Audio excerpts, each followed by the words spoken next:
esta presencia de talos, esta diversidad de niveles de organización,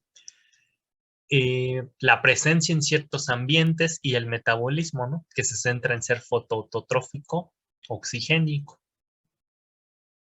Si bien ustedes recordarán, ¿cuál es la clasificación o el sistema de clasificación general que utilizan en procariontes para clasificar a las bacterias?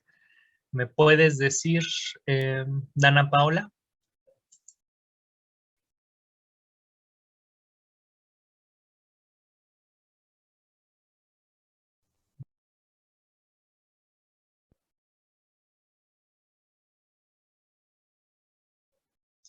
Y creo que Dana Paula todavía no regresa. Eduardo.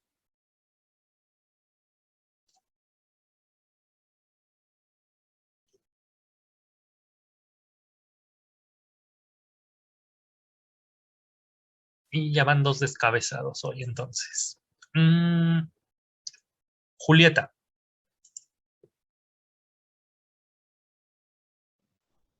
La verdad no me acuerdo, profe. No, ok. Gracias, Julieta.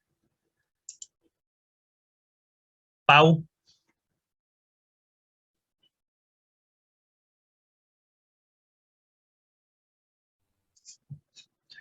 Hijos, 3 descabezados. Vania. Disculpe, profe, ¿podría repetir la pregunta? Sí. La pregunta era que, ¿cuál es la forma clásica y tradicional que se utiliza para clasificar a los procariontes?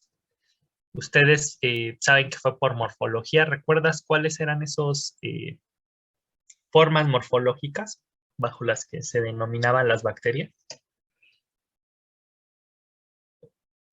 No, la verdad no, se recuerdo algunas estructuras, pero pues sobre todo yo vi como diferencias entre arqueas y bacterias, pero no sabría decir. Ok, muchas gracias. Ana Jimena. Sí, pues nosotros vimos en procariontes que los criterios morfológicos para la clasificación eran primero los que estaban en... se me acaba de ir el nombre, los circulitos, luego los que eran un poco más ovalados, luego los que estaban en forma de espiroqueta, los vibrios, deje veo como, ay, Sí. es que lo tenía, pero no sé qué pasó. ¿Cocoides no era la palabra? Sí, cocos y bacilos. Y, por ejemplo, los cocos podrían estar cocos solitos, unidos en dos, unidos en tétradas y unidos como en una forma más compleja de tétradas. Entonces eso fue lo que vimos. Ok, es correcto, Ana Jimena, gracias. Y las arcinas, ¿qué es esta forma de las espiroquetas? Bueno, bien como comentó ahorita Ana Jimena, muchas gracias. Realmente esta clasificación morfológica es pues relativamente muy sencilla, ¿no? Es ver la forma, el tamaño, si está plegada con otra y ya no podemos hacer una distinción como más a detalle de ver si tiene pelitos o con qué estructura está pegadita a otra. Sabemos que por ultraestructura y microscopía que tienen ciertos orgánulos, que en este caso el más conocido, más famoso para las bacterias son la presencia de algunos flagelos, pero también de algunas otras estructuras que les han permitido metabolizar o tener ciertos procesos para la generación de polisacáridos para su supervivencia. Entonces, de manera general, vamos a llamarlo sencillo, como está establecido este sistema, ¿no?, de clasificación en sentido amplio. En el caso de las cianobacterias, o mejor conocidas como algas verdeazules en la antigüedad, Cianophycophyce, Chloroxibacteria, Myxophyce, Cianophyta, Cianobacteria y hasta llegar a Cianoprocariota, son conceptos que se refieren al mismo grupo y que los van a encontrar de manera diferente en la literatura. Esto tiene que ver con los avances del paso del tiempo y el establecimiento justamente de categorías para clasificarlas. Es mi grupo supremamente favorito. De hecho, es por el que me integré a investigar realmente con las algas. Y este grupo es importante. Ya vieron ustedes en el origen de Arqueplástide todos los autótrofos oxigénicos, pero también en la aparición y la forma de otras formas de vida que habitan en la actualidad del planeta, como lo vamos a ver ahorita.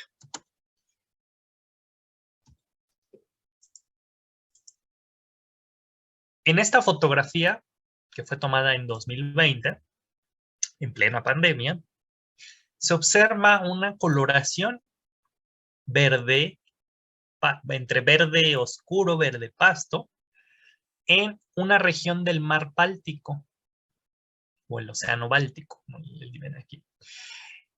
En esta fotografía satelital se observa el efecto justamente de las corrientes.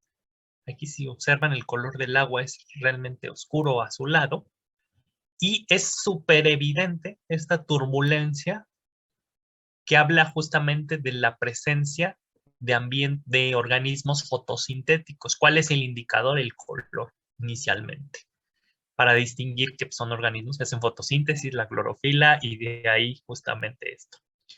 También en ciertos equipos se puede determinar la cantidad de clorofila A en este tipo de ambientes que hablamos del océano, de extensiones sumamente grandes de cantidad de agua enorme, donde evidentemente no nos vamos a poner a identificar cuál es el organismo responsable, pero lo llamativo de estos fenómenos es que estamos hablando de organismos microscópicos que generan efectos macroscópicos y a nivel ambiental. En esta otra fotografía, esto yo creo que lo relacionan más. Han ido a Chapultepec, han ido a Aragón, han ido a Xochimilco, y el agua, desmiéntanme si no es como de este color. ¿Sí o no? Sí, sí es. Sí. Y ahí ven saliendo a los patos, a las truchas, y no faltan los enamorados subidos en las lanchas ahí metiendo la mano al agua. ¿O me equivoco? Yo mera. Tú mera. Fíjense de este fenómeno. Se reconoce como eutrofización. La eutrofización es un fenómeno natural donde se habla de una proliferación masiva, usualmente de cianobacterias.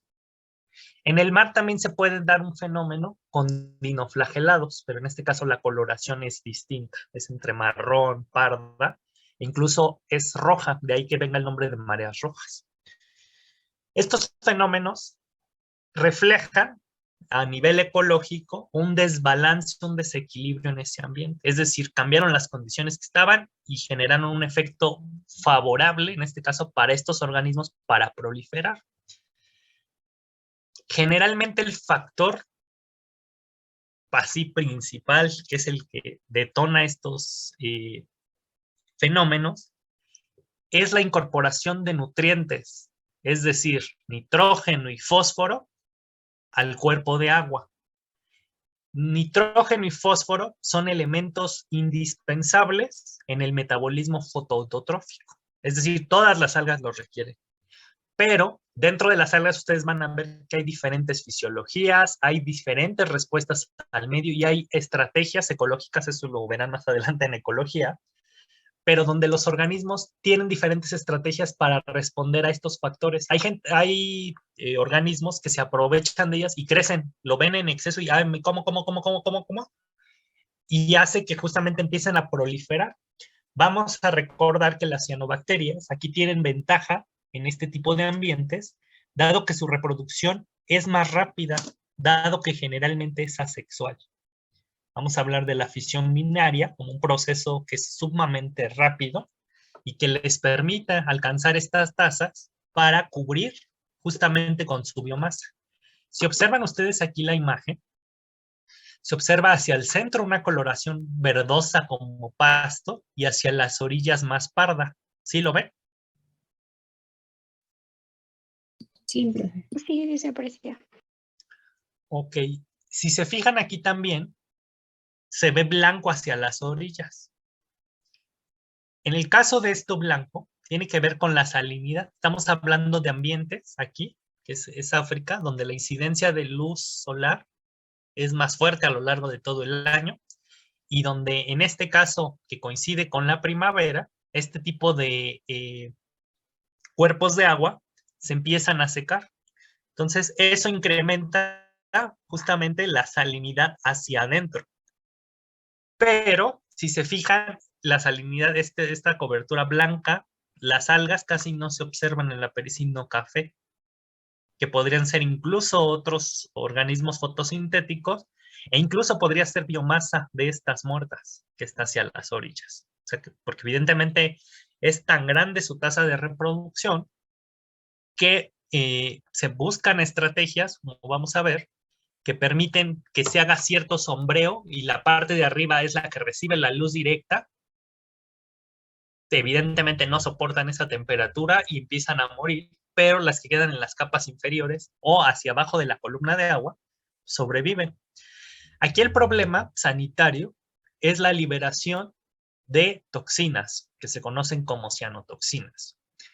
Las cianotoxinas son sustancias que se generan al medio, generalmente también frente a respuestas de estrés. Aquí el factor de estrés puede ser la salinidad.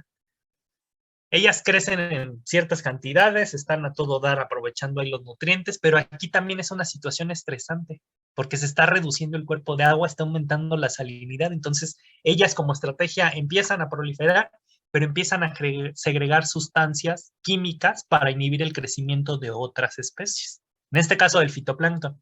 El problema es que no solamente afectan al fitoplancton, sino afectan a todo el cuerpo de agua. Incluso si aquí tuviéramos peces, evidentemente morirían. Imagínense la potencia de las toxinas para cargarse a los elefantes. O sea, nada más para que se den una idea. Entonces, este problema no es reciente. He empezado a tomar como auge por la magnitud, porque dicen, bueno, 333 elefantes. Y evidentemente este fenómeno se empieza a entender ahora o a aumentar su efecto dado el cambio climático. Hay diferentes cuerpos de agua en todo el mundo que ya tienen estos efectos. Ustedes ahorita los que hablamos en Ciudad de México, que fueron estos de Xochimilco, Aragón, Chapultepec, incluso el río Magdalena en alguna parte, todo ya está tapizado de cianobacterias. Profe. En este caso, mande. Ay, perdón. Entonces, ¿este fenómeno es como progresivo? O sea, ¿es esperable que en algún punto en el lago de Chapultepec no sea viable como el desarrollo de especies como pasó en Botswana?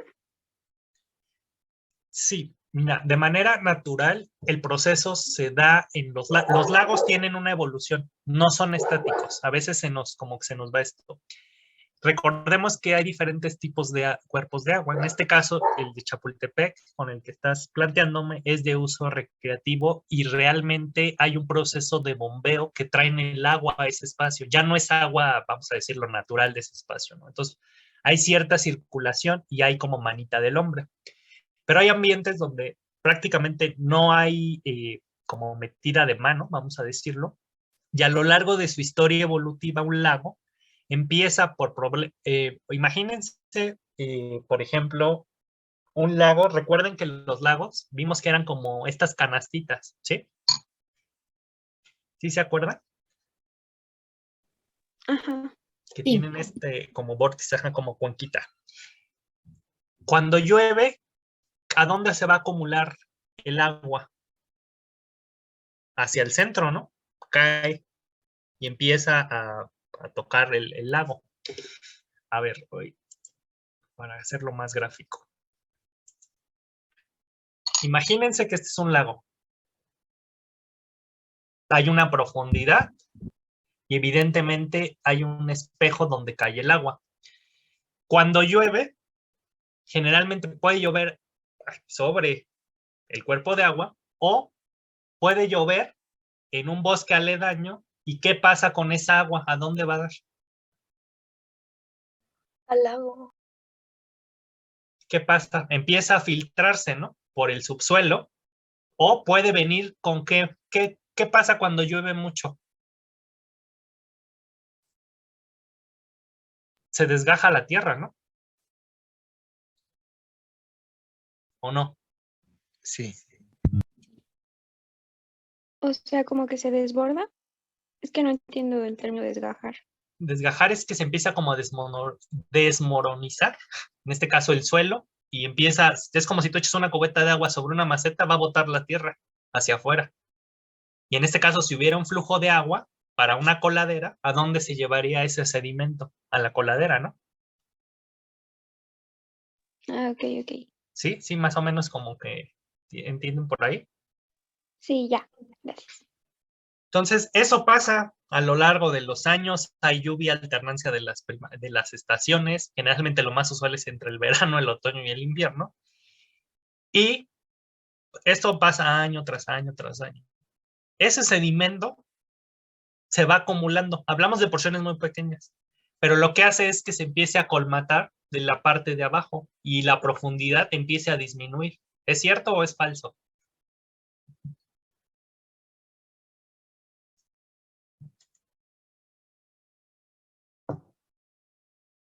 Gracias, Vani. Es cierto. Entonces, eso es a lo largo de una historia geológica. Entonces, en algún momento se va a saturar tanto que ya no va a haber agua. Y si a esto le aumentamos algunos factores como el cambio climático, la incidencia de temperaturas, el consumo del cuerpo de agua propio, en algún punto ya no va a existir. O sea, en su historia como geológica, vamos a llamarlo, pasa un proceso que evidentemente los lagos tienden a transformarse y pues ya dejan de existir, por decirlo de alguna manera. Ahora, lo que pasa con la eutrofización, que es de lo que estamos hablando, es que estos fenómenos se aceleran y se vuelven más bruscos. Porque si bien estamos hablando de un tiempo geológico, estamos hablando de escalas de tiempo enormes, ahorita estamos hablando de años. Y el problema es el desbalance en las cadenas tróficas. Porque imagínense que en este tipo de ambientes pues, hay otras especies, tanto de algas como de zooplancton, como de peces, como de aves, que están ahí en una red trófica constante y que por estos fenómenos, en el caso de los que viven dentro, que sería en el caso particular de los peces, estos grumos empiezan a hacer que la luz no entre de igual manera a la columna de agua. Esto hace que cuando sopla el aire, hablamos de mezcla en la sesión pasada de los cuerpos de agua, que el aire genera un efecto para mezclar a veces las capas entre que le da más luz, permite que se caliente y la densidad del agua hace que la capa fría suba, la capa caliente baje. Pero si la tenemos aquí tapada de esta película, la cantidad de luz no es la misma que incide ni el calor.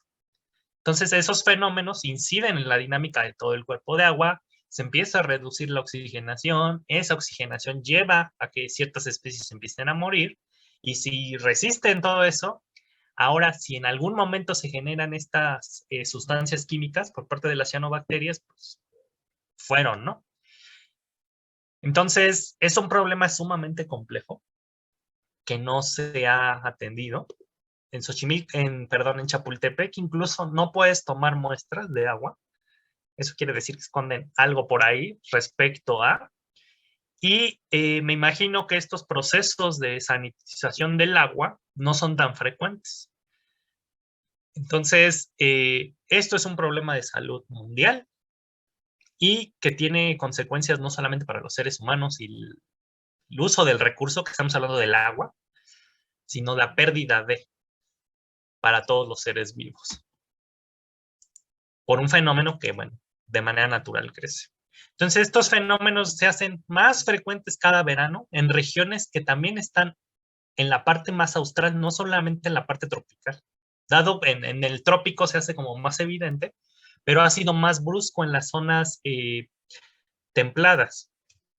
Aquí, por ejemplo, el Río de la Plata es uno de los ríos más importantes en Sudamérica, que atraviesa entre Brasil, Uruguay y Argentina, es compartido, y donde han encontrado, fíjense el tamaño de las floraciones a lo largo de sus costas.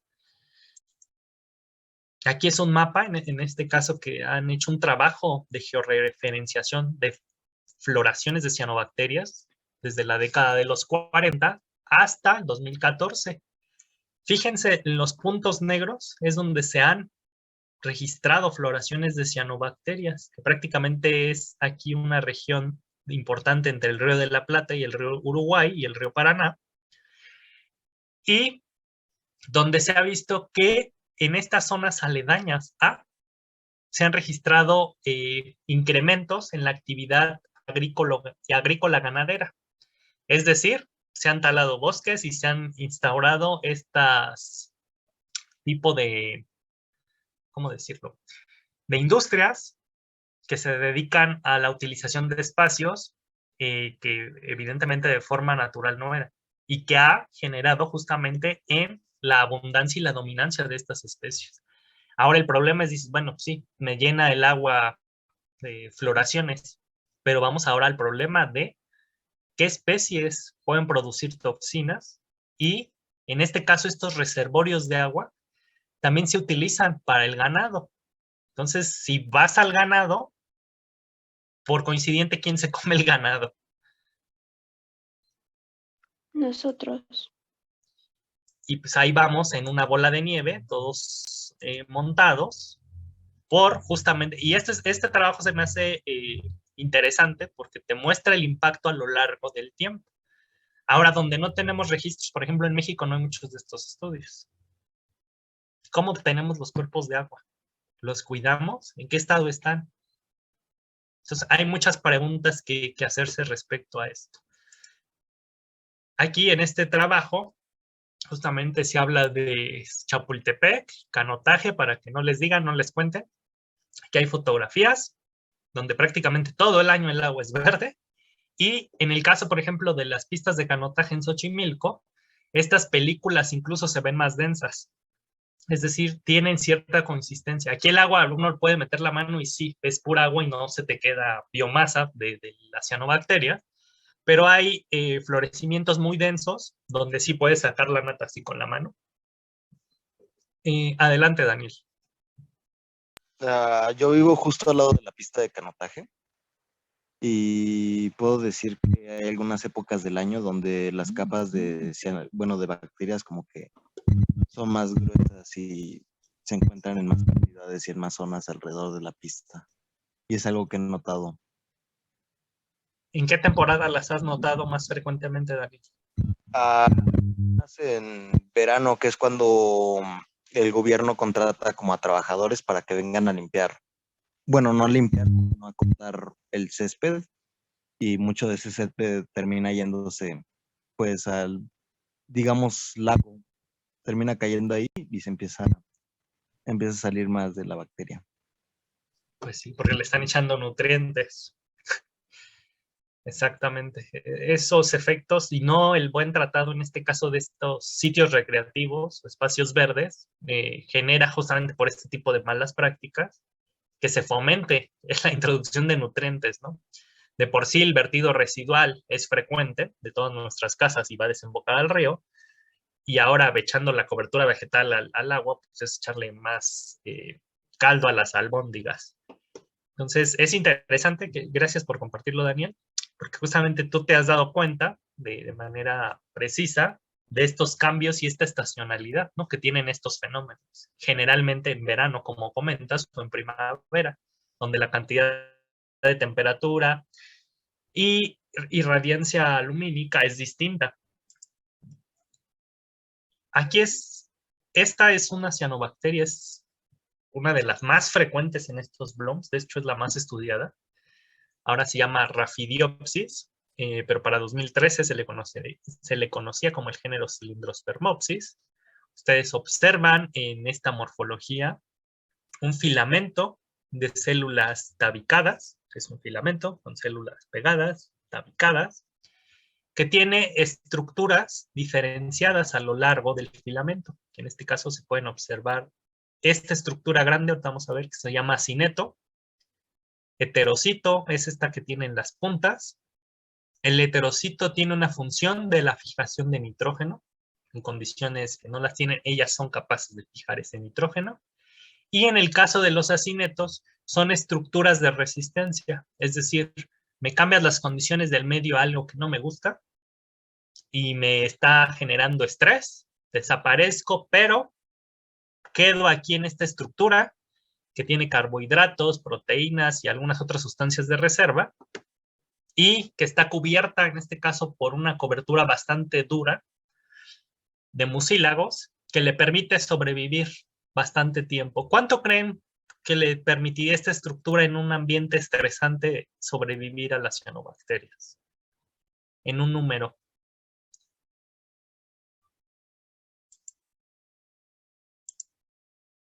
Alfredo.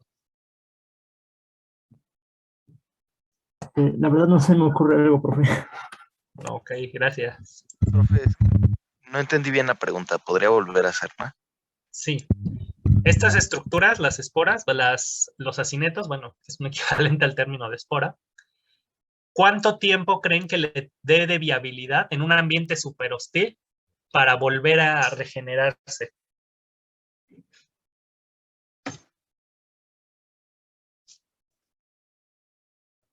Como unos... Échale, échale.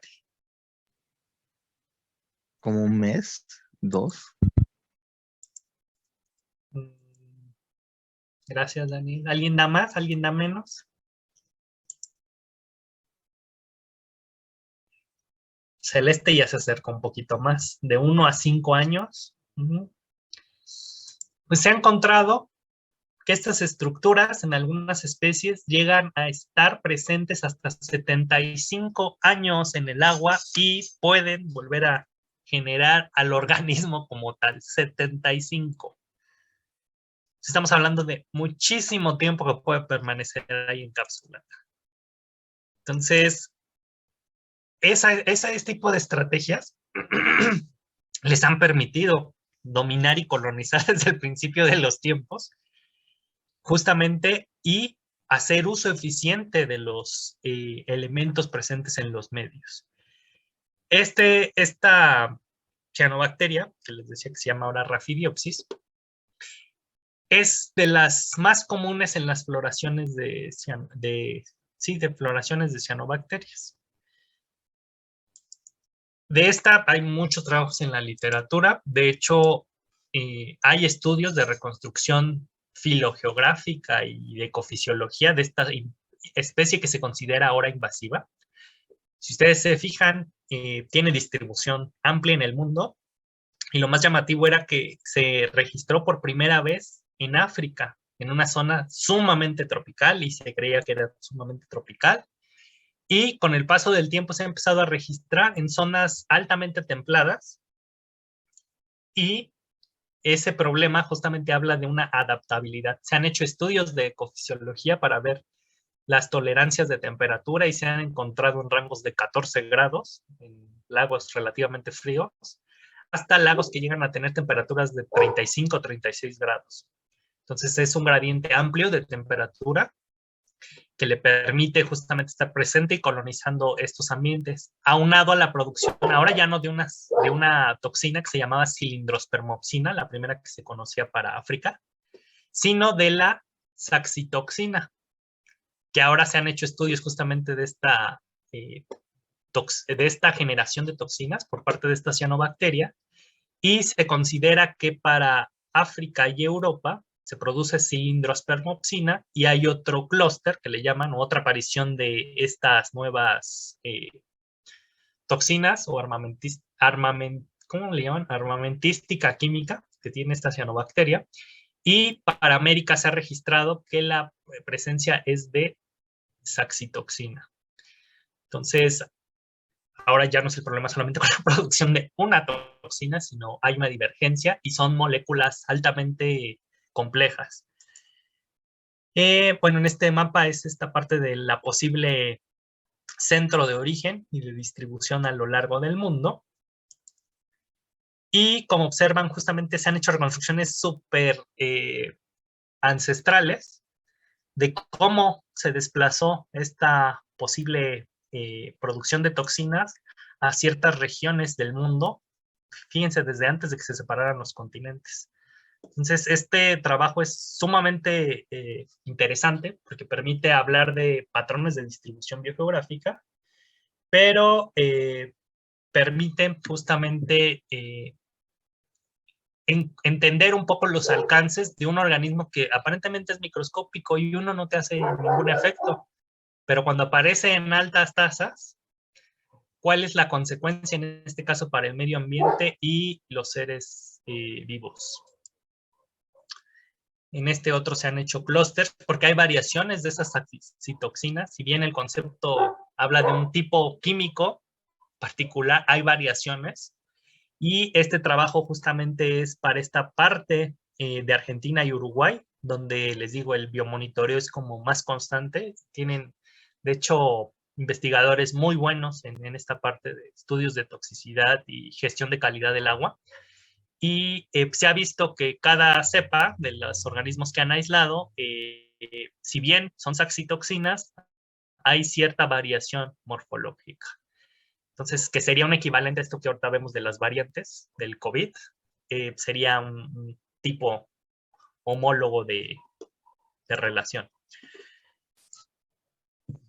Bueno, aquí están presentadas algunas de las toxinas, principalmente de algunos géneros, Safanisomenón, Nodularia, Microcistis y Anabaena.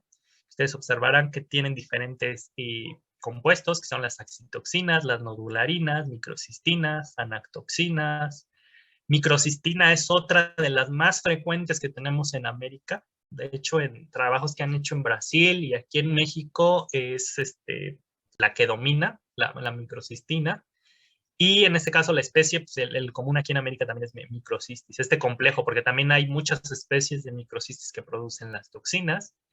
Y lo que quiere dar aquí a entender la tabla es que ustedes observen que, fíjense, las cobras que se consideraban animales sumamente tóxicos, es un juego de niños al lado de microcistis o al lado de anabaena, la cantidad de toxicidad de estas dosis que se establecen como letales en el acumulado de un conjunto de un 50% de la población de un conjunto de organismos en un estudio.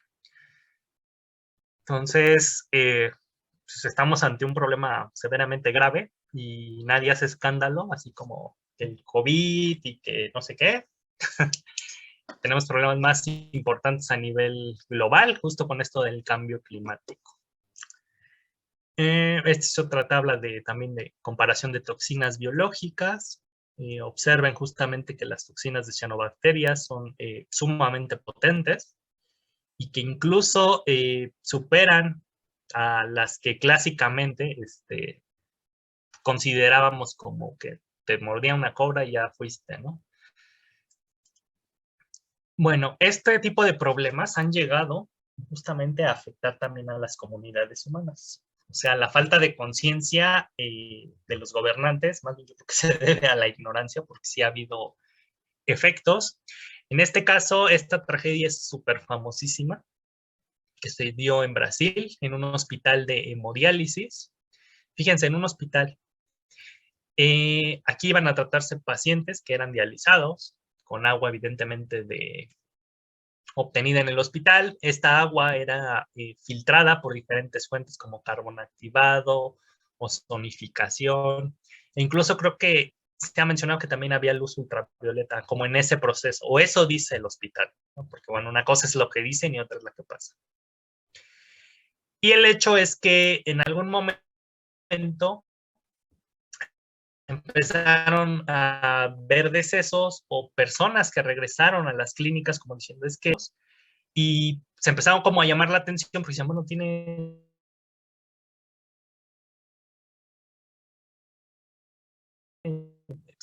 cierta toxicidad en la sangre, rastreo epidemiológico le llaman, para ver cuál era la fuente posible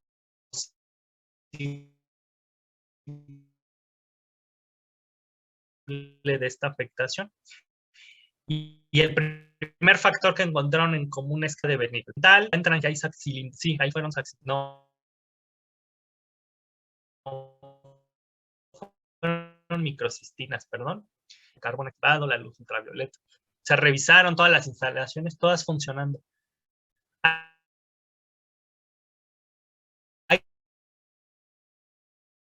toxinas que no se degradan por eso, por estos mecanismos roja. Dicen, bueno, y aparte no se ve verde, porque también un problema es que siempre decimos, hay cianobacterias o hay floraciones y está verde, pero no necesariamente el cuerpo de agua se tapiza, en este caso, con altas cantidades de biomasa. Y entonces la toxina pasaba por el agua y le estaban inyectando la toxina. Entonces fue grave porque pues hubo 76 muertos registrados, más 131 pacientes graves.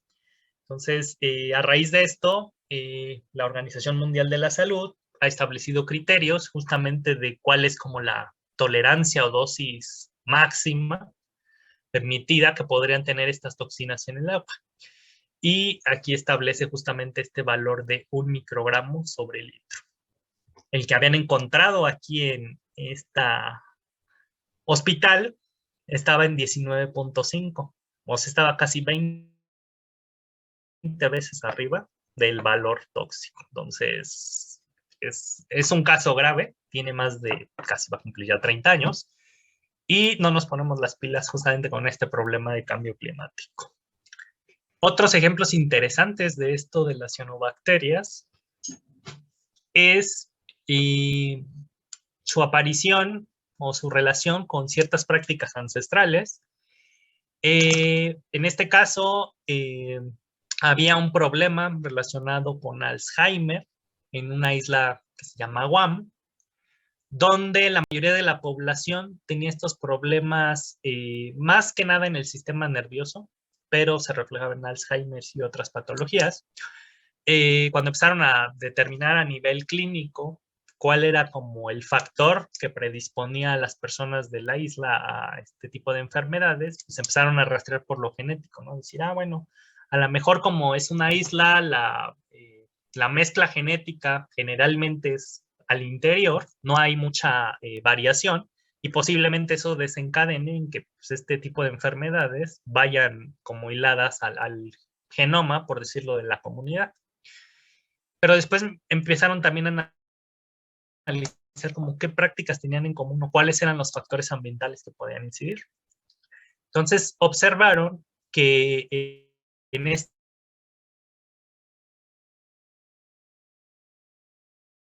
isla tenían una práctica muy común y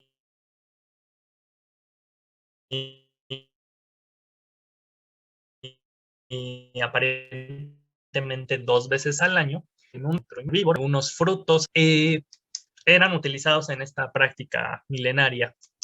El problema era pues que eran comidos, ¿no? Entonces empezaron como justamente con el análisis de estas enfermedades a observar cuál era la frecuencia de las personas que estaban involucradas en estas prácticas y vieron que la mayoría de las personas que tenían esos problemas en sistema nervioso y Alzheimer estaban como familiarizadas con, habían practicado 1 o 2 ocasiones, o sea, no era como tan frecuente, pero sí habían tenido como esa predisposición. Y en cuanto entonces dijeron, bueno, ¿y de dónde entonces? Empiezan a analizar y analizan que el murciélago tiene una alta cantidad de toxinas. Estaba intoxicado prácticamente. Dijeron, ¿cómo? ¿De dónde? Revisan la dieta y observan que en este caso estos murciélagos comían un fruto, que en este caso es similar a un coco, que se obtiene de unas plantas que se llaman cícadas. Si ustedes observan aquí, fíjense, al partir la mitad del fruto, se observa una coloración blanquizca al centro y verde intensa hacia las orillas. Esta cícada ha tenido una relación ancestral con una cianobacteria, que a cambio de vivir en su interior, le da productos de su metabolismo para coexistir. Y dentro de estos productos pues, hay temporadas donde esta cianobacteria genera ciertas toxinas como efecto de su metabolismo, y en este caso, como la relación es tan estrecha, no intoxica al árbol. El árbol lo que hace es pasarlo a los frutos y ahí los frutos los acumula. En este caso, el murciélago también ha tenido una relación muy estrecha con el árbol en la alimentación, y al murciélago no le hacía ni risa, o sea, se alimentaba normalmente del fruto y no había problema. Pero cuando llega al humano se vuelve un detonante como potencial. E incluso se observa, no sé si lo tengo aquí, no, pues sí. Se observa aquí en esta otra imagen, estos frutos, fíjense la coloración, y se empieza a ver que se empiezan a biomagnificar las toxinas, es decir, suponiendo en la cianobacteria se produce 1 miligramo de toxina. Pasa a la cícada, al árbol, y dice, bueno, hay un proceso de biomagnificación y lo lleva a 10 miligramos. Lo pasa al fruto. El fruto tiene 10 miligramos. Cuando pasa del fruto al murciélago, se biomagnifica otra vez, pasa de 10 a 100 miligramos. O sea, es una relación histórica súper compleja. Es interesante ver justamente esa complementariedad entre las especies en las redes tróficas. Y cuando pasa al humano, se vuelve a multiplicar, pero aquí ya no pasa a nadie, ¿verdad? Aquí se le queda al humano y le genera esos efectos de toxicidad en su cuerpo. Entonces, son casos estudiados, sumamente interesantes, que tienen que ver también con la salud humana. O sea, no es que no tengamos la información, sino que las tomas de decisiones han sido como erradas. Y pues bueno, hay muchos casos a lo largo del mundo donde se han reportado en estos ambientes acuáticos la presencia de estas toxinas. ¿Hasta aquí alguien tiene alguna duda? Randy. ¿Por qué suceden los procesos de biomagnificación? Los procesos de biomagnificación, en este caso ya sea de metales pesados, se habían estudiado para metales pesados. Los organismos, al interactuar con sus ambientes, hay ciertos elementos químicos que no se aprovechan, se optimizan, pero están en abundancia. Entonces el organismo busca estrategias para procesarlo de alguna manera, ya sea en la formación de una estructura, que en este caso son los frutos, para sacarlo como del ambiente y que no le dañe a nivel celular. Eso para metales. Para los elementos tóxicos o las toxinas, no se ha hecho mucha investigación al respecto de por qué se biomagnifica, porque estamos hablando justamente de una molécula química que se mantiene intacta a lo largo de 4 procesos metabólicos diferentes, que en este caso sería la cianobacteria, la cícada, el murciélago y el humano. Son 4 tipos de organismos diferentes, tienen metabolismos diferentes, y la toxina evidentemente ha de entrar en algún proceso metabólico que le permite potenciar su efecto y mantenerse en el ambiente. O sea, esto de degradarse, sí se ha visto que las toxinas, hasta con luz ultravioleta, hasta por el caso que les comenté, pues no pasa. Entonces, es interesante justamente reflexionar como esa parte, pero a nivel como específico no conozco todavía que haya mucho estudio por ahí. Gracias. De nada. ¿Alguna otra pregunta? ¿Todo claro?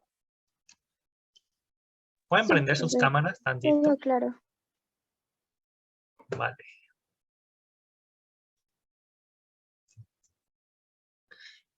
Bueno, y evidentemente es la parte introductoria, ¿no? Me gusta como empezar con este tipo de temas, son como polémicos, aplicados, antes de empezar a hablar de la biología de los organismos, porque ahí es donde van a entender justamente cuál es la incidencia, más que memorizarse una serie de características, la idea es que tengan la dimensión de cuáles son sus implicaciones, y ustedes, sabiendo su biología, me puedan decir, podemos controlar floraciones de esta manera, o podemos aprovechar este recurso de esta manera, de manera sustentable. Esa es la idea que ustedes tienen que formar como biólogos en esta formación de inicio, y por eso es importante que conozcan la biología de los organismos. Más allá de que me digan, ay, sí, tiene clorofila A y tiene ficobiliproteína. No, no. O sea, esas partes interesantes sí, pero le da un sentido valorativo ya a la hora de la parte de las explicaciones, ¿no? Que es a donde queremos llegar, a algo aplicado. Entonces, pues aquí ya ahorita fue como el inicio de la platiquita. La siguiente sesión, si no mal recuerdo, en teoría deberíamos empezar con algas rojas, pero como no me han acabado esto, vamos a continuar con cianobacterias. Y, ¿cuándo fue? Creo que el martes. Sí, el martes. Bueno, el viernes les avisaremos el martes. En este caso en la clase, a quién le toca ir el viernes. Y y ya, no sé si tengan alguna pregunta. ¿Todo les quedó claro? ¿Sí me entendieron? Sí, profe.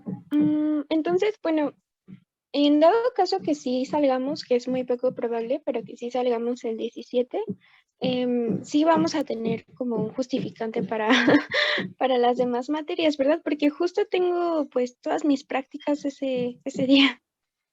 Ok. Sí, de hecho, bueno, lo que se hacía tradicionalmente es como, bueno, antes que nos íbamos a Nayarit 3 o 4 días, tenían permiso en todas sus materias para ir, se genera un justificante, y en este caso, por el día, finalmente que íbamos a entrar todo el día, pues sí se genera para que ustedes tengan para presentar en sus otras materias y no tengan problema. Sí, entonces sí habría. Sí, el mismo martes yo creo que les subiríamos el formatito, porque hay como un formato en general, ¿no? Nada más es que pongan ustedes su nombre y el día y la fecha y el lugar y ya. Sí, pues ya lo llenan, no es tan difícil. Ya se los tendríamos nosotros que firmar el viernes, que sería el próximo viernes, para que ustedes lo tengan a la mano para presentarlo en sus materias que vayan a hacer del jueves. Entonces sí hay todavía tiempo para eso. ¿Sí? Vale, ¿Dudas, gracias. preguntas, comentarios? De nada, Ana Jimena. ¿Seguro es que todo claro? Bueno, pues ya que está todo claro. Dime, Sofía. Cronograma. Se menciona que vamos a tener la clase el próximo martes con usted. ¿Con este martes? Es que se ve sus iniciales, por así decirlo. Sí, de hecho, bueno, a mí me tocaba hablarles ahorita de cianos y luego de glauco y o sea, todo arqueplástida lo iban a ver conmigo. Pero recordemos que el martes no tuvieron clase y pues ahí sale volando esa, ¿no? Que creo que es la de los ciclos de vida. Entonces, no habíamos considerado eso todavía del día, pero yo creo que lo ideal sería que el martes la profesora pues, les reponga esa clase para que, pues, como que vayamos en sintonía de los temas, ¿no? Más que nada. Entonces, yo creo que va a ser el martes. Ahorita yo le voy a escribir a ella para decirle pues, que más bien, o sea, el martes le toca a ella y el viernes pues, son las prácticas. Y bueno, eso todavía lo estamos definiendo. La idea es que estemos los dos, pero yo lo veo complicado. Entonces yo creo que a lo mejor una sección nada más va a trabajar conmigo y la otra con ella. O sea, un viernes así le va a tocar nada más una práctica con ella y unos ustedes conmigo, ¿sí? Ay, no se alegren tanto. Es que todos queríamos estar con usted, profe. No. No. Con la maestra yo creo que les va a explicar muy bien y les va a quedar muy claro. Ahí sí no van a tener ni dudas. Pero bueno, la idea es que si quedamos así, pues es a lo mejor que, no sé, una misma práctica, la D1, para que tengan la oportunidad, pues las dos secciones de tomar la práctica con uno mismo, o con ella o conmigo, ¿no? Pero pues si no se da así, pues nada más voy a trabajar con una sección y la maestra con otra, pero lo voy a platicar bien con ella todavía. Y bueno, entonces si quedó claro, les acabo de pegar aquí en el chat una guía. Ese es un cuestionario que tienen media hora para... No es cierto. No, ese susto no es. No, es un cuestionario que quiero ver si me pueden ayudar a llenar. Es una actividad de psicología en algún tiempo que tengan libre, no es así como que ya urja, y más bien es con el Día de Muertos. O sea, tiene que ver con, es otra cosa del tema. Entonces, quien pueda, se lo agradeceré bastante. Sí, se trata de despertarlos, porque mira, la mitad nada más prendió la cámara. Las lavas les voy a pasar así lista, yo creo. No, por favor. Pues ve, hoy hubo 3 descapitados y no los veo ni que hablen, ni que prendan la cámara, o sea, no sé si están ahí o están durmiendo todavía, que sería lo más ideal que ahorita sigan durmiendo.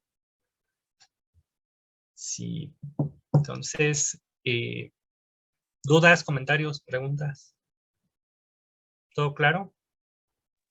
Es que bueno, yo tengo una duda, pero es un poquito más específica de los ciclos de vida. Entonces, si gusta, me espero como al final de la clase. Ok, sí, bueno, ya es casi el final. Entonces, si no hay como, no sé, alguna otra duda, pregunta, más bien yo sí les pido otra vez que lo de la bata, los cubres, los portas, eso sí lo tengan mega listo el viernes y que no se les olvide porque no quiero que, no sé con quién les voy a tocar todavía, pero a lo mejor que les digan, ay, no, no trajeron la bata, no entran, no es en la práctica. Porque pues, evidentemente la práctica es un porcentaje alto, ¿no? Entonces, y no hay reposiciones de prácticas tampoco. Eso fue una cosa que se les olvidó preguntar, que de muchas cosas no hay reposiciones. Entonces, si no lo hacen, ya no tienen ese porcentaje. Entonces, tengan cuidado igual con sus otras actividades, de subirlas en tiempo, porque si no, y con la pena y el dolor de mi corazón. Casi nunca me ha gustado poner 5 o 6, solamente lo he hecho una vez. Entonces, espero que esta no sea la ocasión. De verdad, porque a mí sí me rompe el corazón en su primer año que se lleven un 6 aquí bien puesto o un 5 y vuelvan a recursarla. Porque es tiempo, ¿no? Lo ideal es que se vayan con 10, sí, con 10, pues llévele. O con 9 por lo menos, pero pues depende de ustedes, ¿no? Entonces, pues más que nada es eso otra vez, ¿no? Traten de eficientizar sus tiempos y no se sientan si el martes los regañan mucho. Me voy a poner unos algodones. Adelante, Jimena. Sí, es que la profesora Magda nos dejó una tarea sobre ciclos de vida. Entonces yo escogí el trifásico de Rodolfita, pero pues estuve leyendo bastante y le digo que la primera literatura que leí me confundió demasiado porque pues hablaba con muchos tecnicismos que yo en mi vida pues había escuchado. Por ejemplo, hablaba de espermancios, de ogonios, de ramas carpogoniales, de carposporofito y como de cistocarpo y pericarpo y así. Y entonces, pues me confundí y me hice muchas bolas. Entonces le quería preguntar si era muy necesario que yo fuera así de específica o si me recomendaría ser así de específica o por el contrario como enfocarme solo en cosas fundamentales. Porque es que no sé cómo trabaja la profa, entonces tengo miedo. Ni yo tampoco. Si fuera tú también me daría miedo, pero no es cierto. Yo creo que, como todavía no ven algas rojas, es muy específico que hables de estructuras particulares. El ciclo de vida trifásico, el detalle que tuviste es que es particular de las algas rojas. No se presenta en ningún otro, y es el ciclo más complejo de las algas, diría yo. Entonces, el ciclo trifásico, yo empezaría justamente con esa descripción. Bueno, ¿cuáles son las 3 partes que componen el ciclo de vida? Pues en esta fase hay un carpogonio, que es la estructura reproductora, y qué pasa con los talos. Así es como deben como a veces de aprender a leer los ciclos, ya me estoy metiendo un poquito ahí, y de ver justamente si hay masculino o femenino, se fecunda en el mismo talo, y la condición, si es haploide, es decir, N, o diploide, 2N. Generalmente los ciclos de vida son reconstrucciones que van a partir de flechas, que dice, bueno, la siguiente flechita se forma un talo y tiene una condición 2N, por ejemplo, que sea diploide. En este caso, la idea de que ustedes expliquen, me imagino, los ciclos de vida, es que tengan en mente cómo se puede reconstruir esta fase de etapas a lo largo del ciclo de vida de un organismo.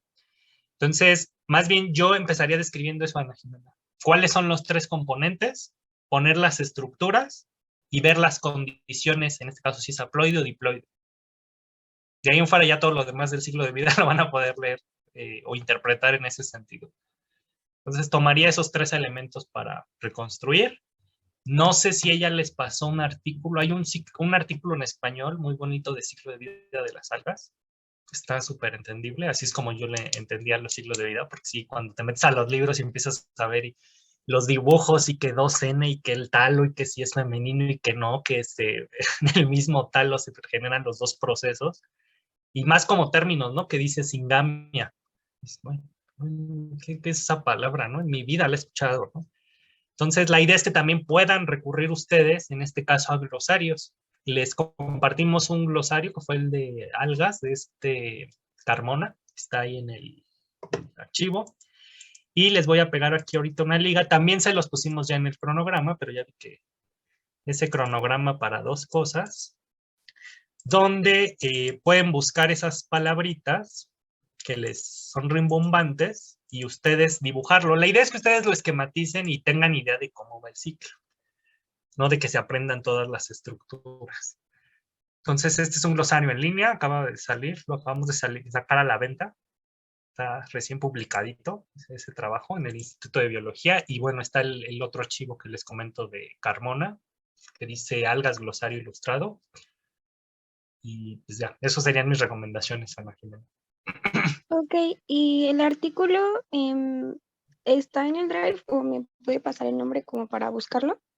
El que te comento yo de los ciclos de vida. Ajá, el que dijo que así le entendió. Ese, fíjate que lo tengo impreso. Entonces, lo puedo escanear, se los puedo compartir, no hay ningún problema. Nada más tengo que buscarlo en biblioteca. Pero entonces, sí te pediría más de favor que me recuerdes mañana, me mandes un correíto y dígame, profe, el correo, para que lo escanee. ¿Le puedo mandar mensaje por Telegram? Sí, o me puedes mandar mensaje, sí, para eso también está el Telegram. Y sí me recuerda, porque es que luego sí, la verdad, con tanta cosa a veces se olvida, ¿no? No es mala onda, pero sí, no hay problema, se los paso, se los escaneo y se los paso.